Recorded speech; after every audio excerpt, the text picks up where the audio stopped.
Welcome to Portals of Perception and to Current Openings, episode 27. David, welcome. Good to see you, Aviv. I have two working titles for today. We never know what the episode will turn up, and we can always change it later. But my two working titles are Red Shift, Blue Shift, and The Hidden Third, Decoding Humanity's Next Move. And the second working title is Beyond the Binary, How Creational Logic Reveals the Hidden Third. So how about that as a way to open episode 27, what the world doesn't quite get yet? Yes, great titles. Maybe we could hear them again to get us started. Yeah, well, actually, let me do this. Let me bring them on screen so we give the voiceover with the visual, right? So Red Shift, Blue Shift, and the Hidden Third, decoding humanity's next move. Beyond the binary, how creational logic reveals the hidden third. And the guidance, David, in approaching today is to endeavor to do more with less rather than less with more. And is there anything you'd say to that? Yes, I would say that when we go to many, many different topics and go along the surface, it's kind of like a stone skimming along the surface. And I think of that as a wide range, but not much power. When we go for a more singular focus and go deep with that, then I think of that as more power and less range of coverage. Well, exactly, and the the intent in that is to truly get grounded in that we are not here to merely dish out information. We are embarking and started that journey in the last episode. We are embarking on the journey to unlock creational logic, thereby engage with the logos. We talked in the last episode about logic and logos, the reason we brought into it the logos as well. And so we don't know whether it's actually possible to do this on YouTube, but the endeavor, nevertheless, is to demonstrate and invite the kind of moves you will make when you seek to find initiatory experience in the esoterics. So by saying that, the implication is that whoever is watching this, you're invited to pause at any point and go through the exercises and go through the contemplative inquiries and actually do the work yourself, because that's where the yield is. It's very nice that David and I we can map the terrain, but the invitation is truly for you to discover your own esoteric initiation, so to speak. And so we are going to slow it down and we'll seek to do more with less. That sound right, David? Yes, yes. And if the laws that we speak of are real and they are universal laws, then it won't be necessary to, in a way, take our word for it, because you'll be able to take what's spoken about and look in your own life at how life is and how life works, and you'll see those laws at play all around you. And the implication there is to do so not just with your brain, but with your whole person. Engage your intuition, engage your inner lives, engage your feelings and sentiments, engage your somatic exploration, engage your walk in the outdoors, engage everything you do in your day-to-day life inside this very inquiry. That's the invitation. In other words, bring to it the entire symphonic human arrangement rather than merely the part of the brain that codifies references. That this is a very important function of the brain, but we want to engage the broader symphonic arrangement. So, yeah, so anything else, David, as we approach this that comes up for you?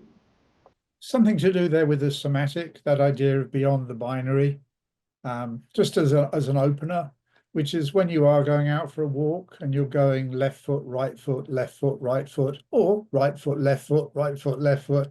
You always have the binary aspect of those two legs in movement, and there's that third of where am I going? What's the direction? Where am I headed? So it's right there in the moment by moment of life. Indeed, indeed. So for several years in my morning self-alignment inquiry meditations, I would ask myself the following question, which was, what do you love more? Do you love more the truth, or do you love more yourself? This is kind of the testings that I would take myself through to examine how I'm oriented, how I'm arranged in my practices, in my meditations, in my contemplations, in my devotional work. And then one day what showed up was, well, actually, when I select for truth and when I realize that I love truth, what I'm really saying is that I love myself. Because the self, you made a point in our last episode, you said we never know where we come from and where we go to. All we know is the surrounding we find ourselves in at this moment in time. And so therefore you made the invitation that by inquiring into the why are we here and where have we come from and where are we going, that in a way we are making an invitation, we're making an appeal to creational logic and to the logos. What I discovered in that inquiry was that indeed I don't know where I come from and where I go to. What I do know is that we come from a place that's true. I do know that for a fact because life is supported. The universe continues to support us. So it resolved a binary for me into a whole, a greater integration and a greater whole in seeing that truth will liberate the self. Truth will liberate yourself, myself, the self of any self, and the reason that something powerful in recognizing that, yeah, I may have in the self of me all sorts of experiences. Some I struggle with, some in terms of how I overcome those struggles. There is something about that essence in the self that comes from the realms of truth. And what we are truly seeking here when we embark on the journey to unlock creational logic and the logos is the search for truth. And it was in that context that we really began our last episode with saying, well, we arrived to creational logic as a way of verifying knowledge, verifying truth. And then we said there is something beyond that. There is something even bigger in context, which is once we align with the creational logos and unlock the logic in the logos, what we begin to do is that we begin to find an intangible property.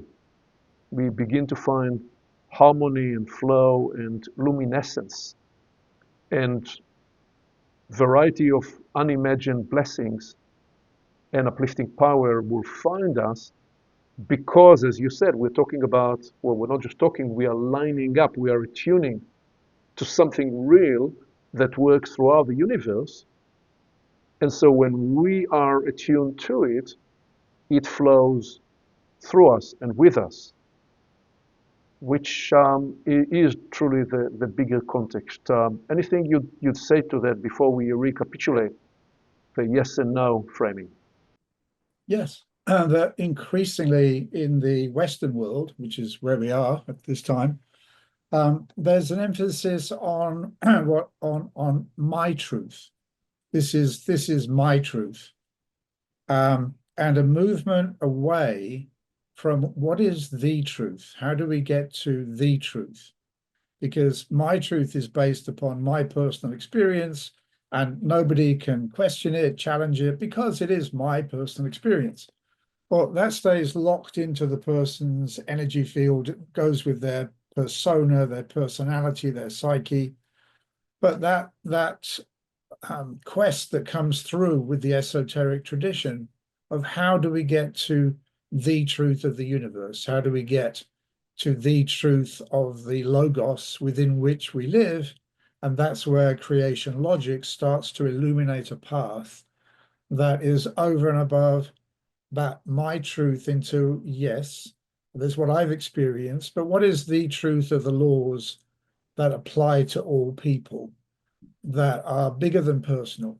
And that really sets one's feet upon the path of what we call the esoteric, which is not about, it is about knowledge, but it's not as it's often interpreted, which is the idea of academic or intellectual.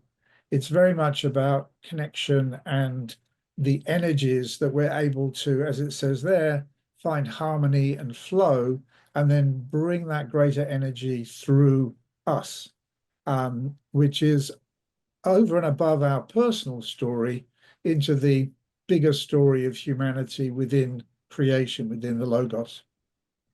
Well, so let's give an example to what you are, the distinction you're making between the truth and my truth.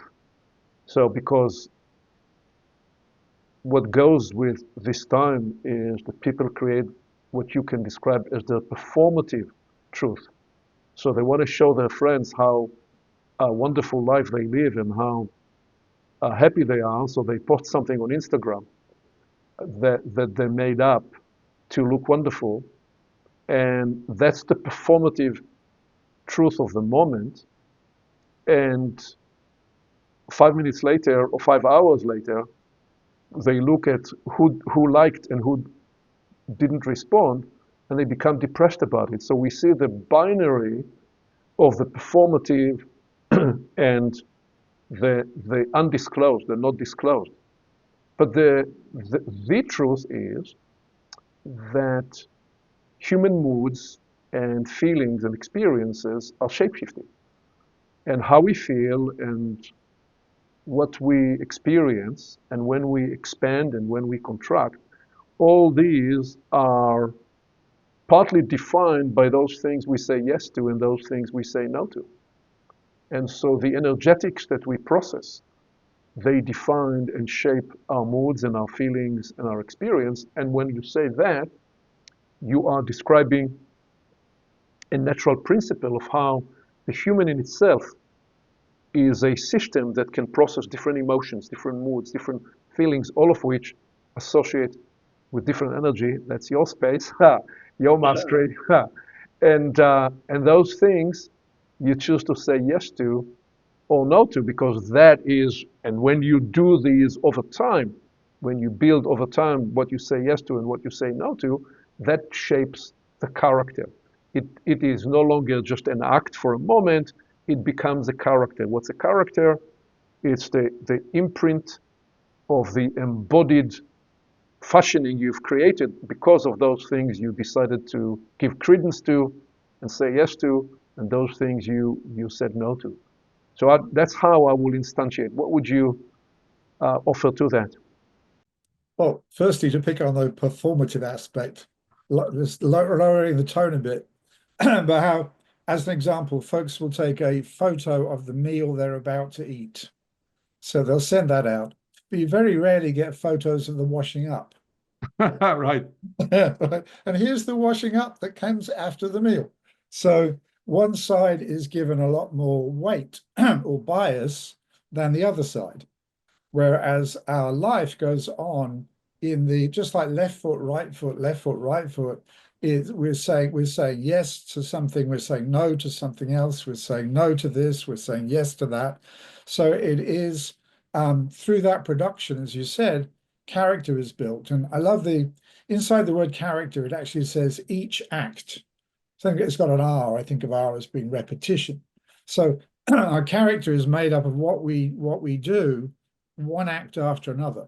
So when we open the gate and we allow something in, then that goes into being assimilated throughout our system.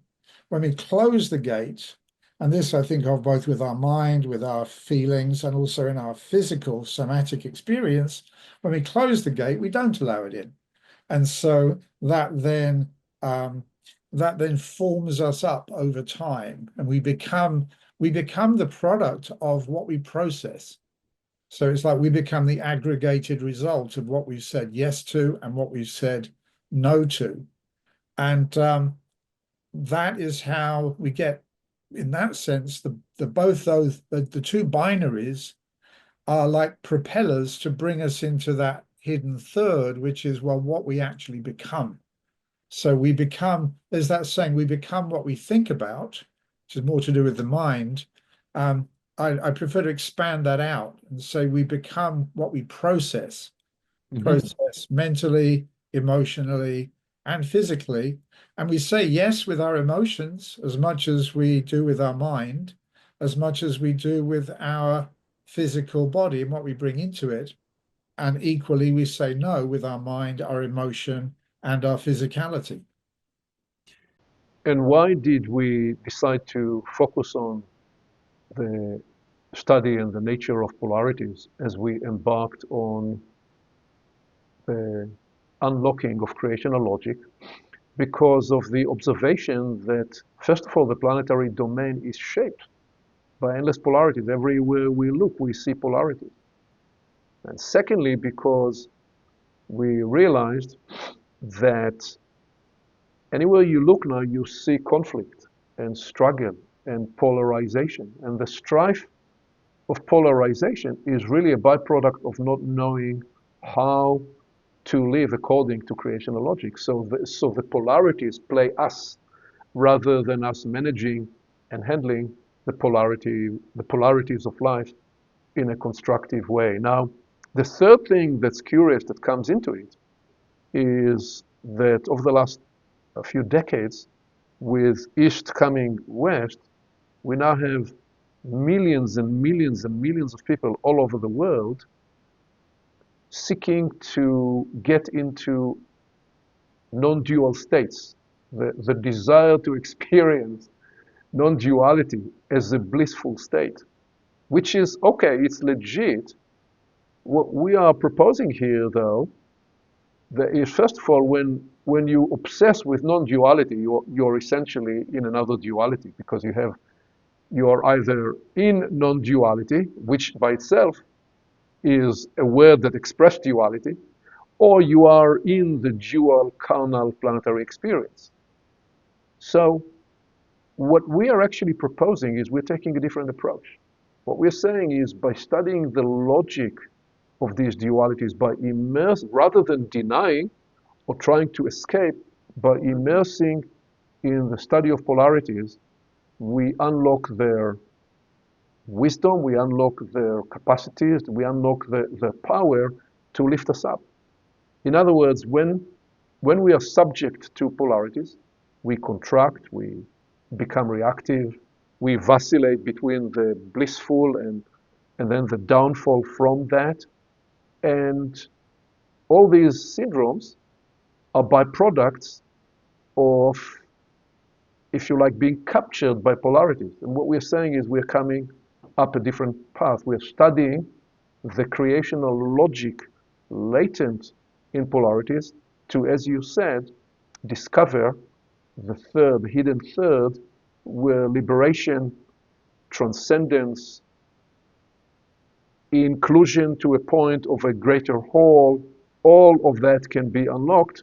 The practical results of which is we become better in managing conflicts, we are better at releasing the arresting nature and resistance of polarities, and we are better at liberating the latent capacities and creativity of human life. That's some of the reasons why we decided to focus on this. And what we said in our last episode was, well, okay, so yes and no are not a polarity. They are not opposites. They're actually two universal powers in service of life. And the second thing we said, each is distinct, a distinct creational power and they therefore reside in a different part of the human system. You either turn towards things to receive them, or you turn your back to them to negate your space to them. And we said, therefore, the invitation is to work with the idea that they work together to support the third dimension, which is support life and its purpose and its development. And it was in that context that we offered that the third is the liberation of the two. So I'm going to guess you're going to have something to say about all that. It's so powerful and it's so fundamental. I mean, in terms of creation logic, it's such a place to begin because I think of it as the first fundamental law, and it's the law of 1 into 3 and 3 into 1 in a way. That is that there's always three parts at work. The third is less visible. So the yes is more visible, the no is more visible, but the power that's directing them is the intelligence that's often more unseen. So we don't want to become attached. If we become attached to a polarity, we become attached to a binary, we can, to take that word yes, we can become attached to the power of yes. And there's an expression for that, which is called being a yes person. And a yes person is someone who has lost the ability to negate or to say no. And that's not a way to go through life because anything can get on board. And so that is going to take a person rapidly into accumulation without distinction, without thought, without assessment. Now, if a person is a no person, well, that's going to exclude so much of the possibility of human life. So we don't want to become attached and have an identity or an identification with being yes or being no. It's not a matter of either or. It's a matter of which, do I want the gate to be open or do I want the gate to be closed? Do I want to allow this in? Do I want to refute it, to negate it, to push it away from me? And so we have the gift of these two powers which run throughout this planet. We stay here, well, and beyond the planet. When you speak of, as an example, something which is coming into compression or expansion, this law is a universal power that we have the ability to use for as long as we are here. And so I like to say the power of our will have, what we will have in our life, is dependent upon the power of what we've decided we will not have in our life. So the two need to be worked together, but toward a third purpose. If there is no third purpose, a person can bounce backwards and forwards in between. They can vacillate between yes, no, yes, no, yes, no. And what that causes very often is a headache and a contradiction that brings pain.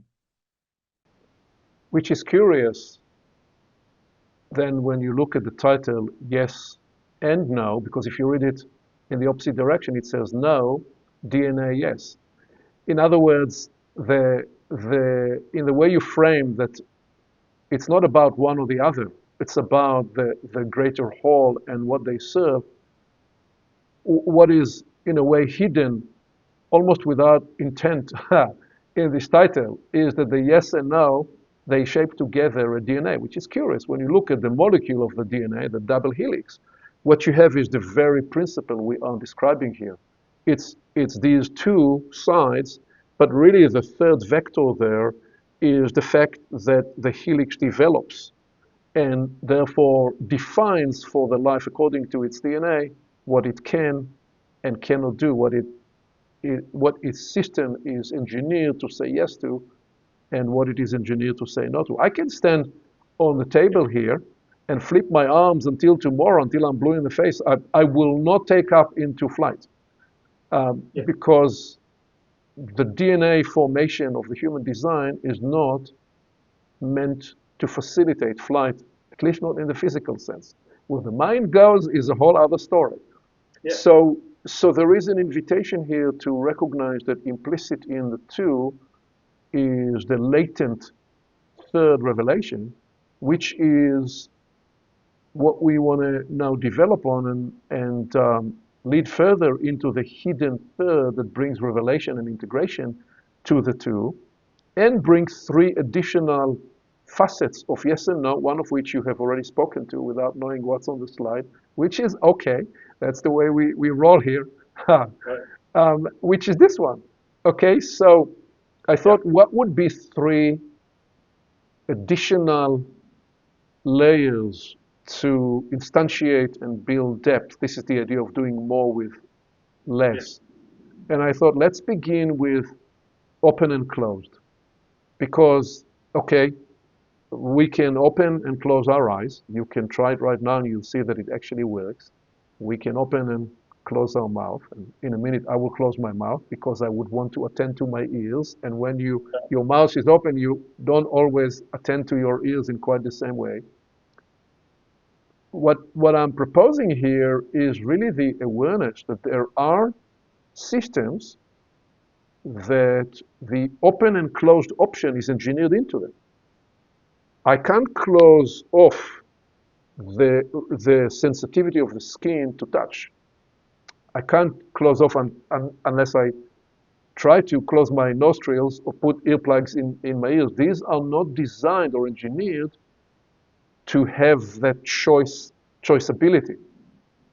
Equally, when you look into the human systems, the circulatory system is closed because we don't want the blood out. I mean, I was working in the kitchen the other day and I cut myself, and the blood is meant to be kept inside, so that's a closed system. The respiratory system has that semi-permeable engineering such that it can receive and benefit from oxygen. So this is a potent example of yes and no. And when we look at the human system, some you're given the choice. In some cases, some systems, now it's already designed by the DNA of the yes and no, and it is decided for you. So what would you offer to further appreciate that? As you said a few minutes ago, you said, well, you can close the gate or you can open the gate, right? That's the point. Yes. In some cases, the gate is closed and you can't open it. So what would you say to them? I would differentiate between a human life and the planetary program of the rest of organic life on the planet. And I would put this forward, that nothing else is capable of doing what we're trying to do, endeavoring to do right now, which is study creation logic and to study the power of yes and no. So I look out the window here and I see squirrels running around very often, and iguanas, two different very natures of life, one very slow, one very quick. They're open and closed, their yes and their no is entirely predetermined by their instinct and the wiring, their pre-programmed planetary wiring. Yes, they have eyes, yes, they have a brain, yes, they have a somatic experience, but they don't have the ability to say, I'm really interested in this particular book. I think I'm going to go and read this. No, I don't want to go to that movie. It's not my kind of movie. I'm going to go and experiment with my food today. I think I've heard a lot of good things about a particular foreign kind of cuisine. I think I'm going to go to a different restaurant and try that out. This is the human ability to navigate with its own yes and no, open and closed, according to conscious choice. Going to the coffee bar and saying, I'll have that. I'm open to a black coffee. Let's add some caramel. Let's add some cream. Let's add this, and this. And oh, look, I've got something called a frappe or whatever the thing is. We go into an experience, we say open to certain things coming in, closed to others. That's a very easy to see example, but it also applies energetically. So again, the rest of organic life pre-programmed already within its existing domain. It doesn't have to question, am I saying yes or no to this? The instinct handles it. But as humans, we actually have the conscious ability to work with these two great powers as we make our journey into that third, hidden third, the almost like the character that's forming or the journey of our life. The yes and no power assist us. They're almost like two massive propellers that help us on our journey. And the third power starts to be, well, we're on a journey going somewhere, and that determines whether we're open or closed to something else. But different to the rest of organic life, we can actually determine, kind of navigate our course toward what it is that we're directing our life toward. And that is something very special on the planet, because from my experience, nothing else on the planet shares that ability. It's a higher power. Indeed, indeed. So 25 years ago, when I decided to parachute to the top of the business world and reframe the space of strategic innovation, I studied. I was already at the time esoterically initiated into this work that we are exploring here. And so I looked with these eyes at everything I saw in the field, and I recognized that there were dynamics of open innovation and dynamics of closed innovation. So the Lego company applies open innovation in that it engages and invites all its users to offer ideas. The Apple company, they developed the next iPhone features in closed innovation internally. And the point is that there are merits in both approaches. It depends what it is that are your highest value and what is your strategy trying to achieve. You have then to stay for a minute in the space of technology, because it's interesting how creational logic is applied in anything, in medicine, in healing, in technology, in business, in relationship, in organizational dynamic, and I'll touch on that in a minute. So you have those open source processes. Okay, so Firefox, Mozilla, those people that use this browser, it's open source. WordPress, platform that supports, I don't know, maybe 30 or 40% of the blogs in the world is open source.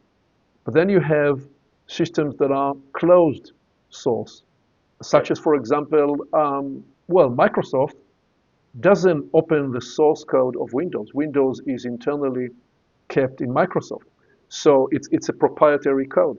So again, you have open and closed. There are pros and cons, upsides and downsides, which is the point I'm coming to next, to recognize that in any polarity, you're really looking at both a downside and an upside. So for example, what would be the downside of open? Well, you talked a minute ago about what you choose to have, what you will have in your life, and what you say no to enable you to follow that line of purpose. If you don't have that awareness, if you're open to anything and everything, you'll be open to some good things, but you will likely also take in influences or food, mental food, emotional food, energetic food, that is not good for you, that is not organic or natural for you, and even that can become toxic or poisonous for you. So that's something that you would put on the downside of open. Now, what would be the downside risk of closed?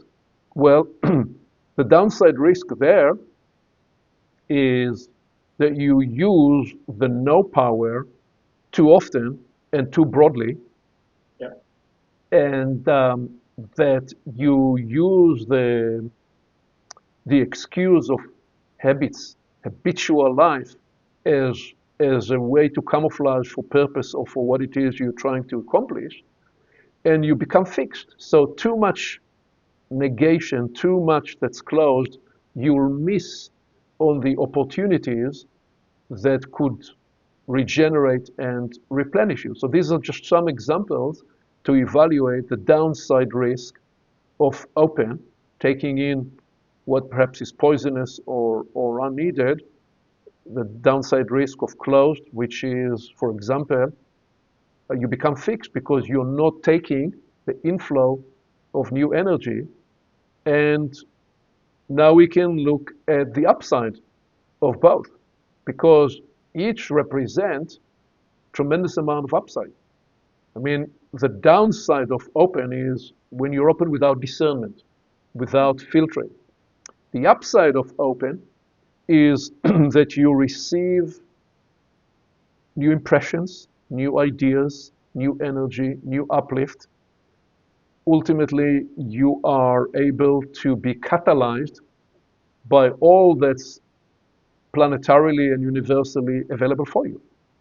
So practicing openness is not an automatic thing. Being part of a central part of actually a developing life, a purposeful life is, okay, how do I generate intentional openness inside the space that's unknown? Because if I know it already, then I define the limitations by what I know. But I want to be open to ideas and possibilities that I haven't imagined yet. How do I do that? How do I make that space and bring to it as well the upside of closed? The upside of closed is, well, it will enable you to preserve your integrity, to preserve the fidelity of the system that you are part of. So what am I describing? I'm showing that when we work with any polarity, each side of the polarities will have a downside risk, an upside potential, upside benefits.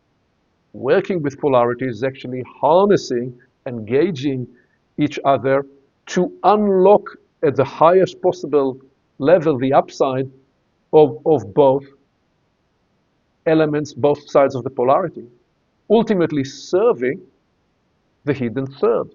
Well, what could be the hidden third of open and closed? One way to describe it, and we already hinted to it, is the result is a purposeful action. If we do what you indeed suggested, which is we align our life with a sense of clarity about what we choose to be open to, what we choose to be close to, how we use these polarities in every aspect of our life, it will guide us, it will lead us to purposeful action. So let me hand it to you to play a bit of jazz with this idea of upside and downside and the unlocking of the hidden third. Well, the binary, one could say, would travel along the line of our intention. So if we have no clear intention, if we don't know where we're going, we don't know what we're doing, open and closed are going to be quite random, I would say. We're going to tend to be, we're going to tend toward the downside of both. So part of the human situation is we're born into a time and a place with a consciousness that we set our own target, we set our own goal, we set our own intention. I like the word purpose, and also the idea of a journey. So let's take that hidden third to be the idea of trying at something, whatever. I think the power of try, interesting. It's also TRI is an expression for three, and we're used to TRY, which is give it a good try, give it the college try, whatever. But it is to do with applying both the open and the closed in a direction that we've chosen. So let's take the example of the college try. If someone is setting out to be a cheerleader, an athlete, whatever the case may be, they're going to be looking for practices that they will be open to. So it may be certain practices, certain activities they'll be open to, and they'll need to be closed to others, and they'll start to forge their gates accordingly. Take the example of swimming, because I know someone who has needing to do like 5 hours a day practice. They'd be up at 6, 4 o'clock, between 4 and 6 is their main practice time, another 3 hours later in the day. So that meant devoting, very interesting word, devoting on many, many other things that they could have been doing that other members of the college were doing. And they're like, well, no, it's not that it doesn't fit with who I am, but it doesn't fit with my purpose. No, I'm not going out. I'm not going to the college bar till 1 a.m. because I've got to be up at 4 swimming. So that immediately aligns them a certain way. So if we think about it, that's what I'd recommend, that our purpose determines our open and closed. Rather than, well, I like doing this, I don't like doing that, I kind of like this, but we're able to align ourselves into a chosen purpose. And we can then scan across the whole range of human activity to see that where the purpose is more, or where the endeavor is towards something that demands a greater price in a way, greater application of effort, then more discipline is needed. And what is discipline? Discipline is saying, well, I'm closed to this and I'm open to this. And the discipline forms it. Again, interesting that in the academic world, back in the earlier days, when you studied something, it was called a discipline. You'd be into the discipline of sociology, or the discipline of rhetoric, or the discipline of law, and that the discipline was formed by what the person was aiming themselves at. They didn't form their discipline according to how I feel today. They formed it according to what's the purpose, what's the target, what am I aiming at? And very interesting, that word aim. What am I aiming at? It comes to say I am. The aim becomes the I am. And what we target very much determines what we're open to, what we're closed to. So but we get to navigate that third vector, which, and I call it a vector because I think of a triangle, the polarities here at the same level, and then the navigating up here at a higher level. So I think of it as a third vector, like the top of the triangle, the top of the pyramid. And again, it's a unique human possibility. And to highlight that, when going out for a walk, when looking at nature, looking at plants, looking at trees, looking at flowers, looking at the rest of organic life, it's like, wow, it doesn't actually get to choose. Yeah. It's an amazing extra gift that has been, that lives with the human possibility. Indeed. So the two other subtle elements that you invited us to become aware of, which is, first of all, when I show what I'm showing on the slide, upside and downsides is another polarity. And within that, there is the subtlety that you indicated, which is, I'll frame it this way. Polarity doesn't imply there is symmetry between the two poles. Often there isn't symmetry. For example, in the polarity of upside and downside, what you suggested was, well, if you do nothing, you are likely to be drawn into the downside. For the upside, you need to invest work. This is curious. It says, and again, when you look at yes and no and open and closed, there is no symmetry. We said these are not the polarities. Actually, a lot of the time, as we know from experience, saying no is more difficult than saying yes. Not in every circumstance, but in many circumstances. So what it suggests is that when we study polarities, we want to look into the upside and the downside, and we want to recognize that polarity doesn't mean symmetry. Symmetry is a trap. I mean, you could say that symmetry and unsymmetry is just another polarity, but people often in their relationship look for symmetrical arrangements. And we know that any couple that try to build a relationship around symmetrical arrangements is going to have a rude awakening.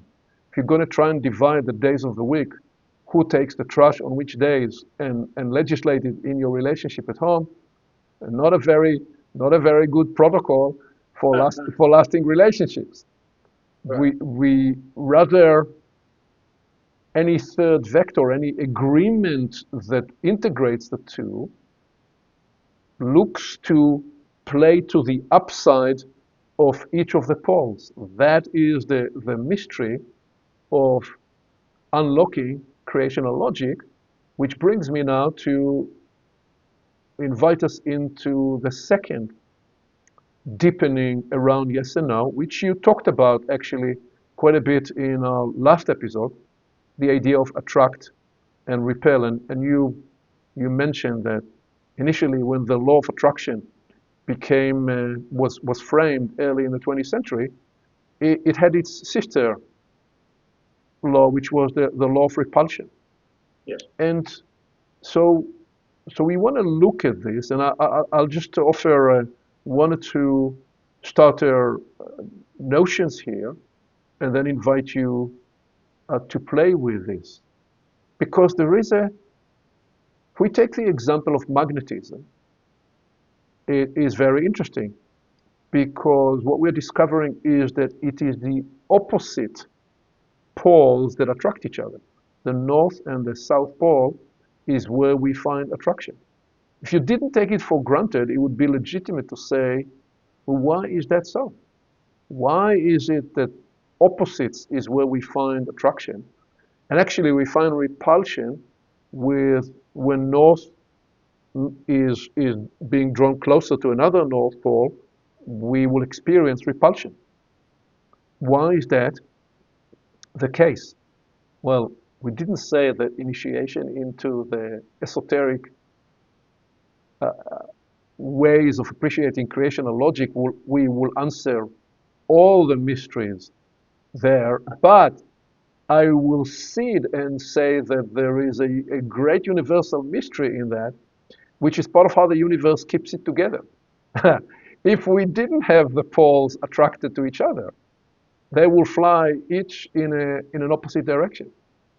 So that becomes very interesting and important when we will, on a different future episode, we'll talk about the masculine and the feminine principle and how they attract each other, and also how inside our own system, each one of us, whether you are in a masculine wired body or in a feminine body, you will have the masculine and the feminine principle and the two poles, and they are designed to stay together. If they didn't attract each other, they will fly in opposite directions, and the universe will fall apart. So something had to be engineered right at the point of release, right at the Big Bang, right at the point of the creational release, to make sure that even as the universe started to rapidly expand, there were those forces that kept it together. And we are beginning to touch now some of those mysteries when we are talking about attraction and repulsion. So what would you offer, David, about this aspect of yes and no, attract and repel? I would say this today, that what we attract and repel is determined by the field that we create. That's where there's a big emphasis in that law of attraction on creating a field that will bring certain things towards us. But the reality of a field is, like you said, it has a north and a south pole, like the magnetic field of the planet. And it's the nature of the field itself that will attract certain properties toward it and repel others away. We're looking at the human energy field, but by analogy, let's go big and let's go from ego to geo, from the human to the planet. Let's look at the planet's energy field and see that she has, yes, a north and a south pole. There's an electromagnetic field around the planet, and about what science estimates about 90% of what comes from the universe toward the planet is repelled by the planet's electromagnetic field, and 10% is attracted and the planet is open to and receives. So if we take that analogy, well, let's look for a moment at the moon. and see that the moon doesn't have a field, hardly, just a very, very small field. And almost anything that goes toward the moon can hit the moon. If we take that as an analogy, this is where it really is getting into the esoteric creation logic. We take that analogy for human life, and we see that the more powerful the field that a person creates, the more it's going to repel that which does not belong. And it will then receive that which does belong. But what determines that? What determines what you attract and what you repel? And I would say it's the line of your purpose and it's the line of your character. It's that hidden third that actually is determining what the field allows in and what the field rejects. So what is coming towards you today is partly being dealt with by the field that's been created in the 30, 40, 50, 60 years of life up to this point. So that's why it may often happen that a person is repelling certain signals. They're not even thinking about certain things because it's preset, is they've set the standard of that, and it automatically repels. And other things, and this is where what you said in those upper quadrants, you've got certain automatic repulsions, and then holding the system open to what is new and incoming news signal, and causing oneself to in a way meditate upon that, contemplate upon that, and put that emphasis on, well, as long as the repulsion is it's automatically there in the field formed by the character over a certain time, and then be open to other new potentially uplifting influences, experiences. And this is part of character formation over time. So again, I think a third power here would be yes, no, character formation would be up in that third part. And the reality of character formation is according to the purpose that we set ourselves to a large extent. So what is it we're demonstrating? We're demonstrating that we are tracking and decoding those natural laws, those creational principles, creational logic in the atomic and molecular world all the way to the galactic worlds and in between. And as we do so, we are also then taking those same principles back into the human realm to discover how we guide ourselves through life, given that we are given the gift of consciousness. So here are a few more examples, building on what you offered. Let's take it into the intermolecular space, the simple, most precious substance we call water. So it's the hydrogen bonds that make water somewhat coherent and give the surface of the water a bit of that tension. That's the bond of hydrogen atoms. And it is therefore, that's the attraction of how they pull each other together, and the hydrophobic interactions that drives oil droplets to separate from water.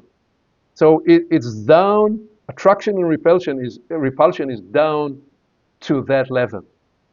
When we take it to the natural world, to the ecology outside, we see that on the attraction, the law of attraction, the principle of attraction is revealed through pollinators that seek the flower nectars, and what do? They facilitate the reproduction of plants. So we're seeing that the way nature works is that the attract and repel is again engineered to facilitate life, because you see that on the one side of attraction with pollinators, and then you have plants like black walnut, and the black walnut exudes this horrible smell, and the chemicals that repels any competitors around. So We see this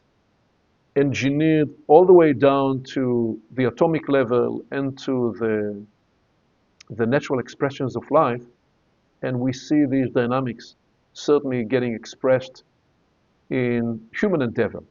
Because when we think about groups endeavor, and, well, how do groups define themselves? Groups define themselves, a group becomes a group with some definition by putting some boundaries. What is the boundary line? The boundary line is what is kept outside and what is brought in.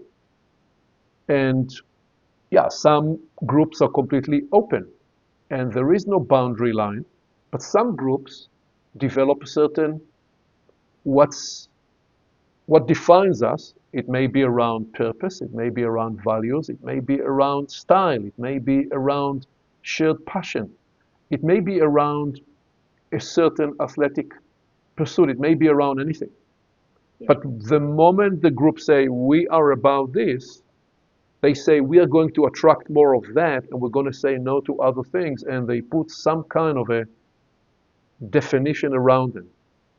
So, and this is where the attract and repel comes together with open and closed, since part of what I do with leadership teams is facilitate their strategic exploration. I have investigated for 2 decades now the upside and the downside of running structured sessions versus emergent sessions. Structured sessions have more of a closed definition. This is what we're going to accomplish by this and that time. Emergent, open-ended sessions just follow the line of inquiry. When you work with business executives, they don't always have the temperament or the space for a completely emergent inquiry because there is so much on their plate that they need to accomplish. So what do? I use a combination of emergent and structure. I harness the open and the closed to facilitate in the process what I want to attract and what I want to repel. I want to attract their engagement. I want to attract their creative ideas. If I want to attract their creative ideas, I have to push the definitions of yesterday's boundaries. But I can't completely abdicate any definition because they will feel a little lost in that world. So this is where we are playing with this idea of, if we said open and close will lead to purposeful, intentional action, with attract and repel, you will literally design the process you're leading, the conversational, the exploration, based on what it is you're trying to accomplish. And again, what we are demonstrating here is that attract and repel, used as the strategies of life in nature, and we humans can employ these strategies to catalyze more of what we're trying to achieve. And so let me just again suggest that there is a downside risk in attract. We may discover that we attract what we don't want, what we don't need. If you're going to advertise your services anywhere and everywhere, maybe you will attract what you don't need. Like, for example, I'm going to guess that in your practice you ran into that, and anybody that is doing counseling or anybody that is doing coaching or anybody that is doing healing, who are the clients you hope to attract? Or you say, no, I'm going to be ready to serve anybody, and then you may discover that you may attract to yourself clients that you actually cannot serve. So that's the downside risk of attracting too much of what you perhaps are not prepared to serve. Well, what's the downside risk of repelling? The downside risk of repelling is that you may push away exactly what you need. You may push away the insights, you may push away the support system, you may push away the love that you need because you fixed yourself in a closed system and you're not open to the inflow that is ready to support you. But then again, we are suggesting that there will be an upside opportunities, an upside value for attract, and an upside value for repel. We want to attract all the potential that's available for us, which is endless, truly endless. And that means you want to attract the qualities, the energies, the insights, the perceptions, the capacities you need. And if you're going to put a definition or a limit on that, you are going to perhaps cut yourself short. I'm not describing here merely a concept. In my own experience over the last 30 years, time and again, I've reinvented, recreated what I did, and in a way, what unfolded blew my mind because I reached to possibilities I didn't imagine in the first place. So I deliberately said I want to be open beyond what I already know. What's the upside of repelling? Well, that you're very clear about what you do not want to. You're very clear about what you are about. You know who you are. You know your why and you know your what. By knowing why you do what you do and what you want to do in terms of what you want to serve and what you want to bring to the world, you then can, if you know that on the attract side, you can be very clear about what you repel and what is not part of it, which again makes you more conductive to what you called as the third vector, the vector of intention, the vector of possibility, the vector of purpose. So anything else you'd want to speak to attract and repel, and then we're going to move to one more facet here. I think to take another field from the work I do, particularly this would be with relationships, and in many, many cases, what I've come to is when people ask me, I had a question recently, two people, one saying, well, I'm optimistic, and the other one says, well, I'm more pessimistic, and how do we balance the two? It's a very interesting dynamic because the one partner was a very leaning into optimism, everything's going to work out well. And the other one was like, well, when is the other shoe going to drop, is the expression that goes, much more leaning into pessimism. And they knew that about each other, and they expressed that to me. And it was clear to me that both are very valuable, but not to be attached. So therefore, I took them into the dynamic of what I called mutually agreed purpose, which is mutually agreed purpose says map. It's the map they have together. And then to review the positives, the pros, what we want to attract, to review the negative, the no's, or what we want to repel, and to then not become attached to either, but to be holding with the idea of navigating. So I think this idea of working in the way of navigation, and then the map very, very much determines, well, what is it we're going to attract? Where do we even want to live? Where do we not want to live? It really came down to very practical issues. Do we want to change our location because certain things here don't work so well? We like the look of this over here. Well, without a map to refer to, difficult to make decisions. It ends up with, well, I like this and I like that, but what's the mutually agreed purpose? And that to me is very much that third power, that third vector, which helps sort out the attraction repulsion dynamic. Which now brings us to the third build on yes and no, which is the affirm and deny, which again, you mentioned in the first place. And this obviously is part of what is known as dialectic, where you look at a thesis which makes an initial proposition, the antithesis, which is a counterclaim, and then the synthesis, which endeavors to offer some kind of a higher order concept that unifies and integrates those two proposals. So, and then how and where could we find a different, less obvious example of affirm and deny and the yes and the no in a way that doesn't obviously emerge in the first place as a polarity? Well,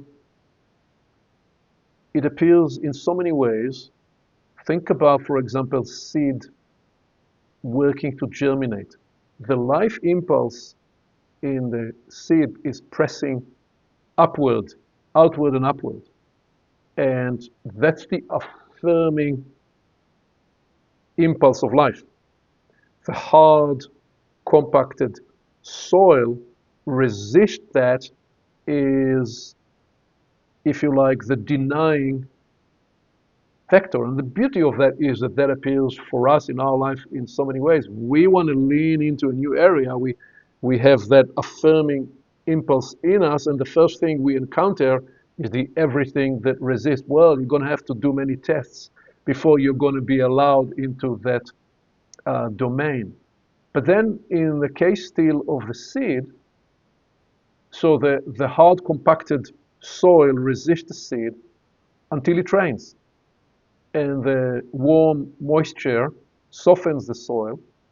And what it does, it lets the germination in with that reconciling ecological environment. So in this case, the change of the environment, the change of the ecology brings the third vector for affirm and denial and reconcile those opposing processes, opposing polarity. You can take the same principle to our nervous system, because the sympathetic nervous system is where we are triggered into the fight-flight response. And in that sense, its counterbalancing is, if you like, the rest and digest response of the parasympathetic nervous system, and they work to balance each other. Okay, the affirm is take the action now, and the rest and relax and digest is the parasympathetic response to negate that. But then we have the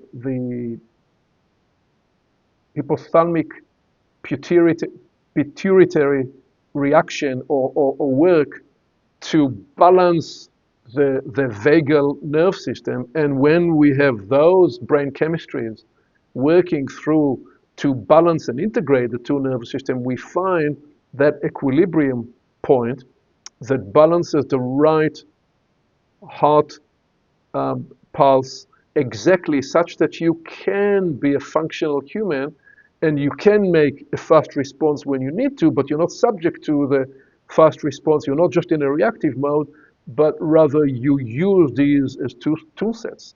In other words, we have the nervous system capacities to work on the two sides of the poles, and we have the way to regulate that system as part of the third vector. So we find these principles anywhere we look, certainly when you deal with real conflict, whether it's between two people or between two nations, and somebody is trying to do the mediation and the diplomacy work. What do?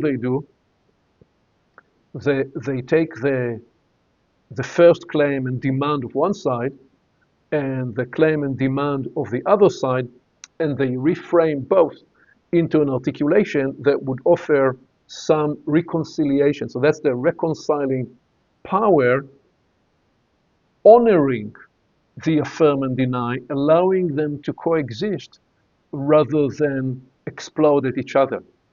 So I'm not going to suggest an upside and a downside. I'm going to leave this as a mystery for personal work for anybody who is following and tracking this with us. What we are suggesting is there are upside and downsides on both sides of the polarity, downside risks and upside opportunities and values. and we are tracking the line of finding the third vector that unlocks possibilities. Anything you would offer to further the research of affirm and deny? I think to bring it inside on this occasion. So this would be like someone can make an affirm. Well, there's even a statement. I'm going to make an affirmation. It's quite a popular thing to do these days. You know, at the back of one of my books, it's got affirmations. It's something which I affirm to myself that this is the case. And sure enough, as one makes an affirmation, there's also a denying force that comes to join it. There's a resistance. Let's get a very practical physical example. Person says, I affirm that I'm going to stay awake for the next 48 hours so that I can demonstrate that I take control of my awake and sleep cycle. Okay, they say that affirmation, it's 6 o'clock in the morning and they're right there with it. Okay, time moves on. It's now 6 o'clock the following morning. I affirm that I'm going to stay awake for the next 48.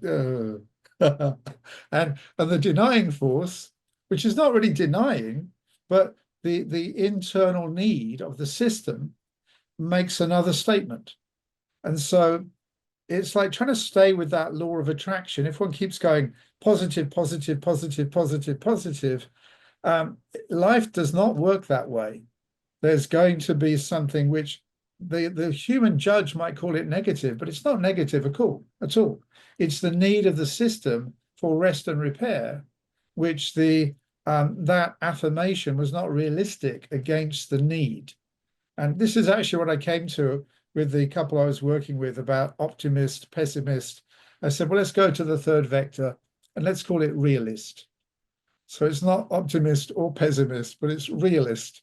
And realist has a positive spin on one side and a negative spin on the other side. But it isn't that one is right and one is wrong. Two wrongs in that sense can make a right. Edison proved it. 90 mistakes produce one working light bulb. 90 wrongs made a right. You know, it's like these are the affirm and deny principle, and both are crucial toward being able to be in the real world, which I think is, to me, that word realist rather than optimist, pessimist, getting away from being attached to expecting positive outcomes, getting away from being expecting negative outcomes, and being a realist, knowing that both are appropriate and are inevitable. And so they are again, those propellers that bring us through life. And so to be able to, not optimist, not pessimist, but realist up the middle. I think that is the way forward. And Indeed. affirmations are great, but they need to be based in reality, not in something which is a fantasy. Indeed. So, David, we've done it again. We've used the full 70 plus minutes for the introductory part of this. So I take the blame and I take the full responsibility for that. So I'm making an editorial choice here that those fancy names we introduced in the beginning of the episode, they are actually for the next part that we're about to embark on, which I will make a separate episode. So how about if this was deepening in the yes and no, deepening in the open and close, deepening in the attract and repel, and the upside and downside of those. And how about if we pause here mid-flight and pick it up in the next current openings, where we will go into coming and going, and red shifting and blue shifting, and the mystery, the universal mystery that represents. How about that as an approach? That sounds very good. And so rather than being beyond the binary, this sounds more like the binary and beyond. Yeah. Right. Yeah. Well, right there is the polarity, right? Beyond the bound, yeah. Yeah. And what you said at the beginning was to go deeper and hold and go deeper. And so that's why we're still on the introduction. It's very good. Indeed, so that this guidance is smarter than us, smarter than me for sure, and it slowed us down for a purpose. Thank you, David. Thank you, Aviv. We will see you on the next episode. The binary and beyond. It did. Bye now.